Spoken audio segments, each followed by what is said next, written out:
Gusto mo din bang matutong mag-import pero di mo alam ang pinagkaibahan ng supplier at freight forwarder? Don't worry dahil tuturuan kita ngayon. Nang una, ano nga ba ang supplier? Ang supplier ay yung pinagkukunan mo ng produkto. Sila yung gumagawa or nagbebenta ng mga items na gusto mo i-resell. At sa totoo lang, maganda talaga kumuha ng supplier sa China dahil mas mura. Bakit? Dahil mass production sila, meaning direct sa factory. At dahil nandito ka na, here are 5 legit suppliers from China. Una-una na dyan is yung Alibaba. Ito yung pinakasikat ngayon. Next one is itong 1688. Next is itong madeinchina.com. Pang-apat ay yung DHgate. At lastly, AliExpress. Ngayong may supplier ka na, paano mo ba yan mapapadala sa Pilipinas? Diyan papasok ang freight forwarder.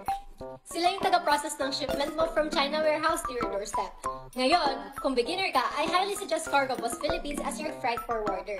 Una-una, budget-friendly sila. Sinusupport talaga nila yung mga taong gustong mag-new business.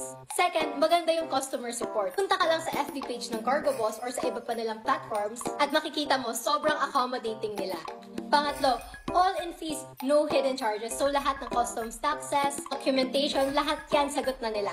At lastly, kung gaano lang din kaliit yung item mo, ganoon lang din kaliit ang babayaran mo sa shipping. Hindi mo kailangan mag-bulk order para lang mag-start mag-import. So now you know, supplier is yung product source. Freight forwarder naman yung tagadala ng product mo from China to Philippines. Mas malinaw na, di ba? Kaya ngayon pwede ka nang mag-start. Kaya kung gusto mo mag-start ng importing journey mo, message Cargoboss Philippines today.